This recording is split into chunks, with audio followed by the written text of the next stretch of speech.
happened to him. Because when your government is evil and satanic and you allow the government to intervene in your life whenever it sees fit, well, how do you think that's going to go, folks?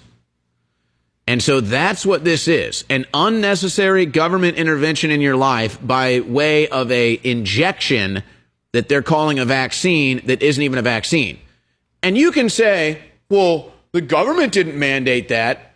Well, maybe it wasn't your actual United States government, but it was the corporate government, or it was the U.S. government influencing the corporate government. That's how this works, folks. And so Alex Mitchell is from Scotland, and he sadly, because of government intervention, was told to get an AstraZeneca vaccine and had to have his leg amputated after it was confirmed to be a vaccine injury, vaccine-induced thrombotic thrombocytopenia. I may be butchering that, but you get the point.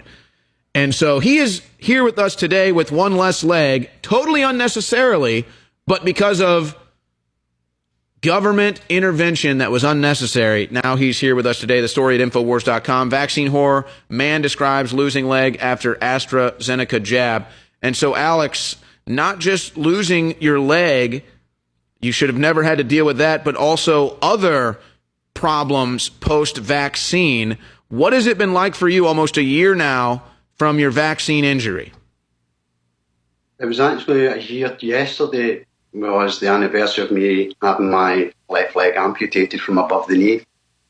The year has been everything you can imagine in your worst nightmare, and probably more.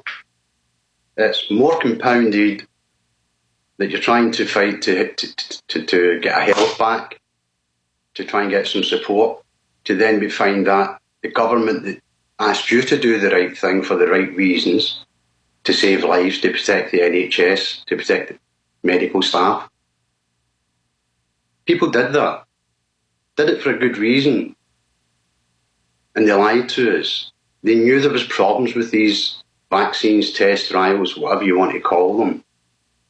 The result of which people like myself have been in a real bad position.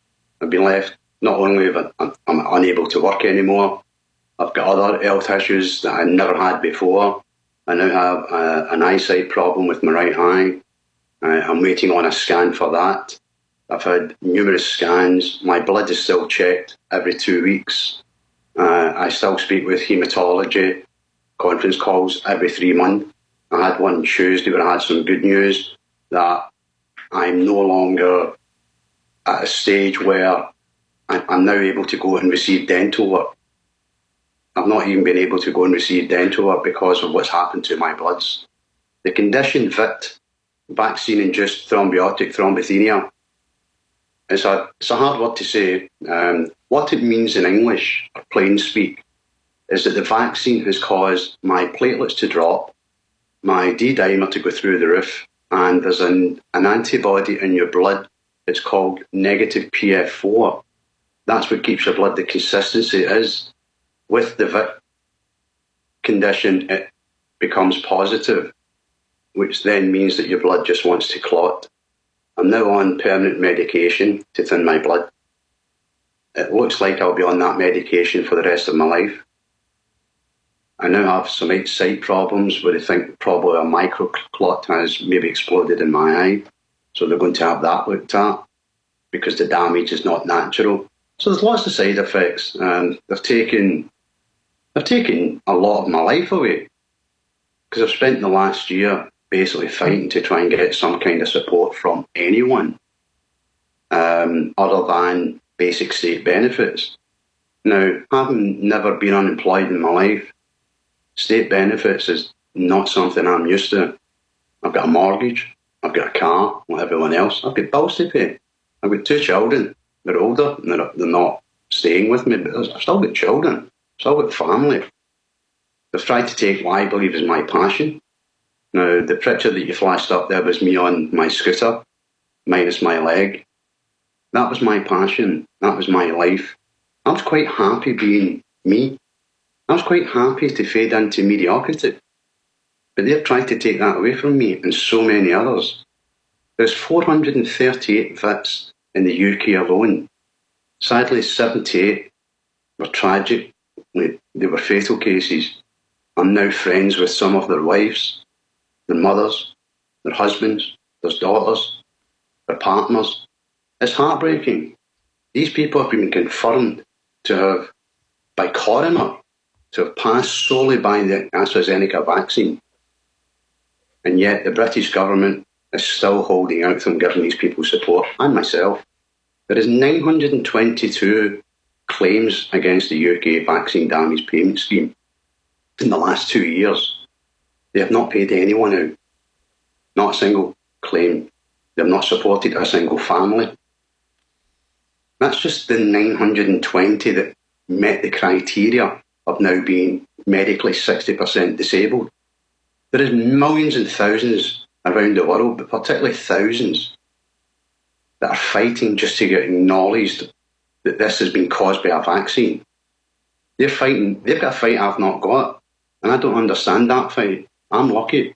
I've got all the medical paperwork, I've got all the evidence, I've got all the proof. It's all in writing. Everything. I've got a letter that says I am not allowed another vaccine because of my reaction to a vaccine. I have not worked in a year.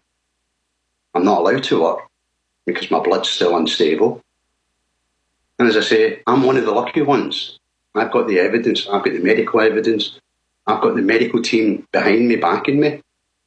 But there is thousands upon thousands of people that I'm in touch with on a daily basis. Some of them, these people have now become very close friends because their lives have been wrecked the same as mine. Now, whatever you think, whether it was a virus, not a virus, is neither here nor there. Our governments coerced us, pushed us to do the right thing. They told us not to hug our grannies. Some of what they've told us, and now they were partying.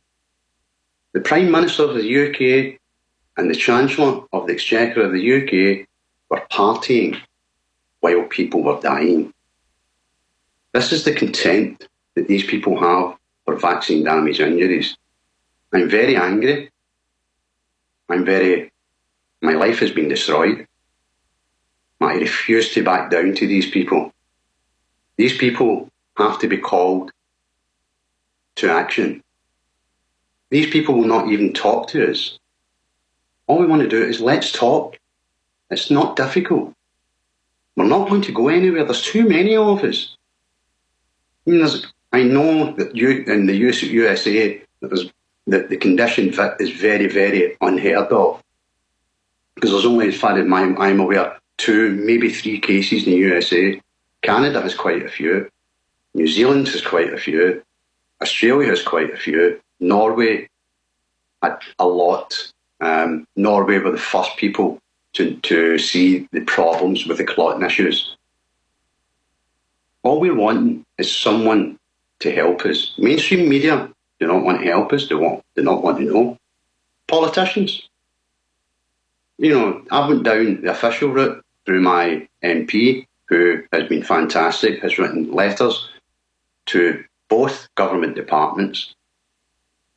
One department didn't even acknowledge an MP's letter. We got to take a break here, Alex, but this is very powerful stuff, and you're not going to get your wish of fading into mediocrity now. You're going to have to be a leader for truth, and that's what you've become. We'll be right back. From Scotland, and he has sadly had severe side effects from his AstraZeneca injection, including a leg amputation and just continued blood problems. It looks like it's going to be a lifelong thing for him to deal with. And here's what people need to understand and why Kevin's story is so important. This is really, it already is on that level, but we'll just say you're one step away from government mandated death. And really, you're already there, quite frankly. But for some people, they might not be ready to understand that intellectual conclusion. When the government can mandate you to have an experimental medical procedure, or any medical procedure for that matter, that results in death, that's government mandated death. I don't want to be in a civilization that has government mandated death.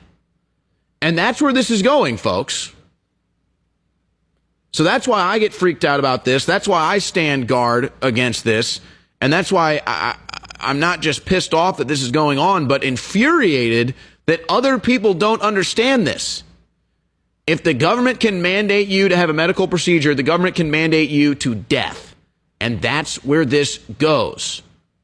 And so I saw Alex nodding his head in agreement, but comment on that. Or first, let me ask you this, though. What was it that prompted you to get the vaccine? Was it mandated by government? Was it mandated by work? Did you believe that it was going to help get things back to normal? What was your motivation to taking the AstraZeneca COVID vaccine just over a year ago? In January, February, there was a lot of... My mum was elderly in 2019, just before all this kind of kicked off.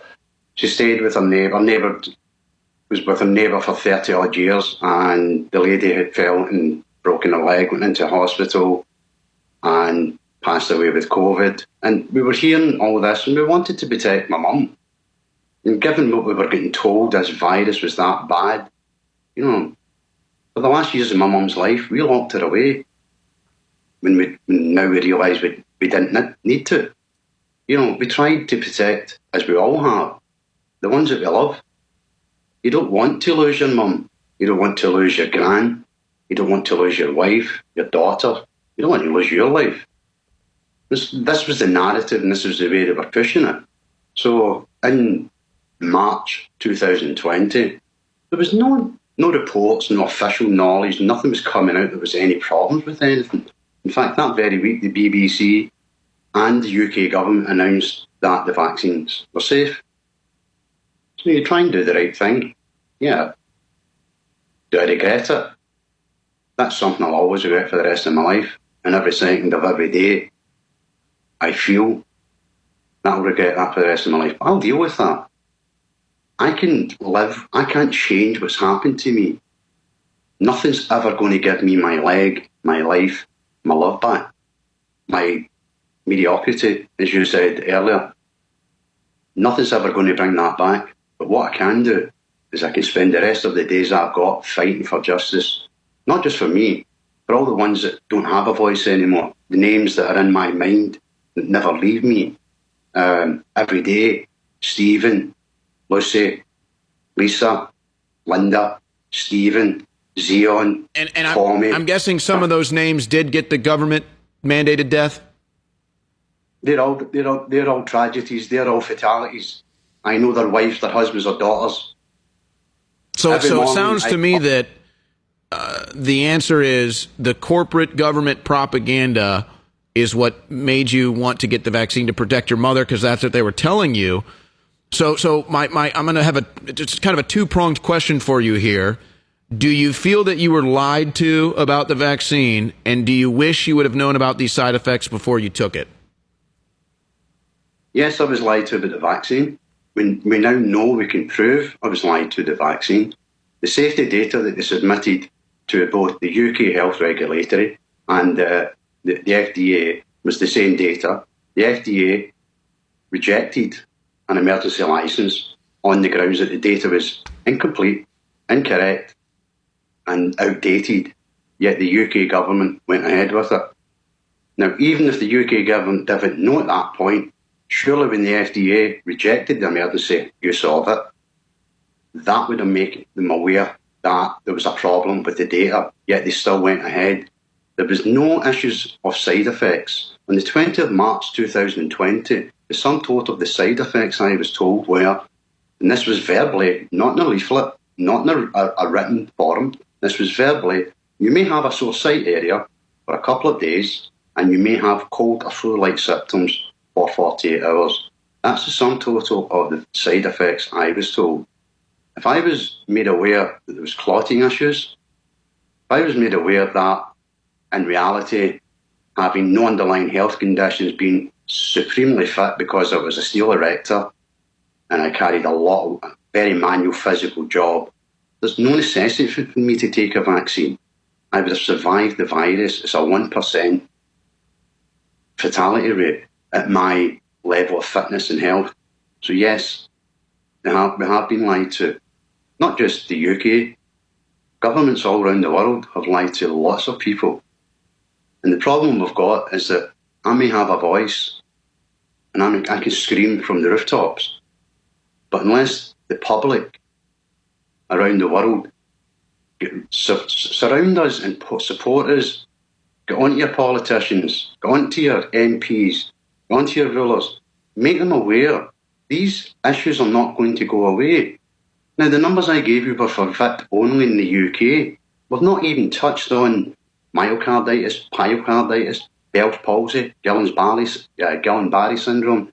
The list goes on and on and on and on. Yeah, there was just a list of, it's almost 1,000 athletes now that have had heart attacks or blood clots or died post-vaccine. Almost 1,000 athletes. I think the number was just 800.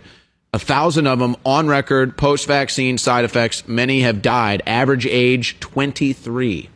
23. So Alex, let me just ask you this in closing, and I've only got 60 seconds left, and I thank you for coming on air with us, and we ask you just Godspeed and God bless you in your journey. How has this experience changed your worldview? My worldview is that I still believe that there's, out of the 6.7 billion people on this planet, 95 to 90% of them are good, hard-working, loving people who want to do the right thing. My views haven't changed. I'm still a positive guy. This won't change me. I'll fight, but it won't change me. Thank you very much for having me. Thanking you for allowing me to speak my voice. And I hope that people listen. If I can save one life, that's enough for me. Thank you, everyone. Well, thank you. And again, we say Godspeed to you and your journey and the connections that you're making there and your fight against the government that their propaganda, the corporate propaganda, the government propaganda, force you to take this vaccine. It's altered your life. And now they just don't care. They just throw you off the scrap heap like they don't care about you. And folks, I just don't want to see this happen anymore. I'm sick of it. This is not how human life is meant to be. Let's just call it what it is, folks. Government intervention is just evil. It just is. Government intervention is just evil. And you know what? This is what happens when you let it happen, folks.